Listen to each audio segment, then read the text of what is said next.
Okay, I'm going to show you how to do the second generation monster worksheet. Now here we have, from our first generation, we have Debronstra, who is a triangular, cool colored monster. And then we have Charles the Chub, which is my monster here. And you can see one of them was drawn on the provided sheet, and then one of them was kind of just free-handed. So the first thing you want to do is get the genetic code. So here's Debronstra's genetic code, and you have to transfer it onto the second generation sheet. And that's done by simply looking at the code and then putting the code in here. So this is my daughter's monster, and she didn't use all the letters that I recommended, but it really the letters are really arbitrary. You could use all D's on the whole thing if you wanted to, so it really doesn't matter. But so I'm transferring these onto here.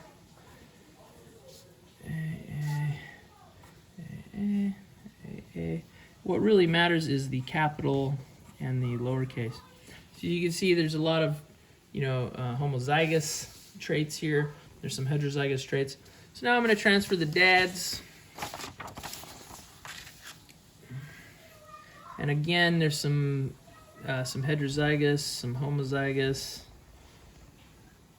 You just want to make sure you get these all transferred over before you start the flipping the coin.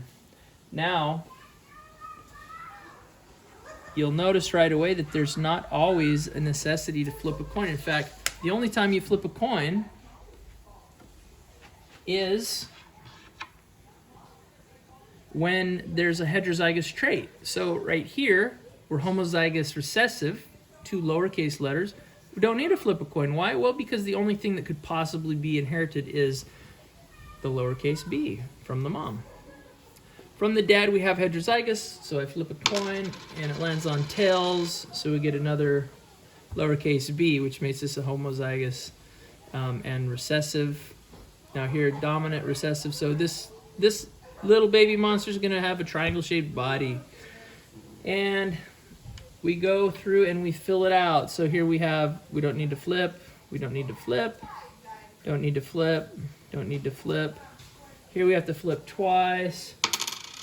Tails and tails.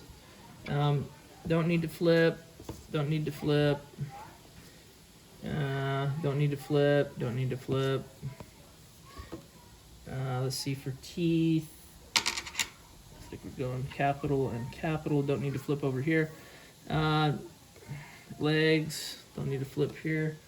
Need to flip on that side. We got a heads, heterozygous, okay, don't need to, don't need to, don't need to, and small. All right, so then we go through and we figure out the phenotypes. The phenotypes, stalk eyes. Well, dominant, on stalk, so yes for stalks. Then we go eyes here. Well, we have 1 capital E, so that's dominant. That's 2 eyes. On the horn, we have recessive, so 2 horns. Dominant fur. We have a dominant here, so polka dots.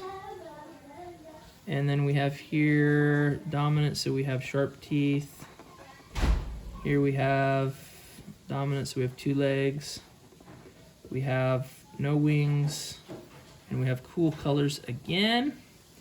We're gonna pause and come back with what the baby monster looks like. It's rolling. All right, so here we have our baby monster. We named him Monster Pizza, and as expected, you can see that the baby has some traits from the dad and some traits from the mom. So there's a good cross there. And that's how you do your second generation worksheet for your second generation monster. Okay, so I just wanted to mention that, where do you get the genetic code for the second monster? Obviously, one side of the genetic code comes from your first generation monster. The second one you get from somebody's Flipgrid video, or you might have to reach out to them if it's not clear on their video. So, pick a monster that you like the look of on Flipgrid that's been presented by a classmate, and then take their genetic code and put it in for your other monster and see what you get. And then you could even reply to their video to show what kind of cross you got, what the offspring looks like. Thanks.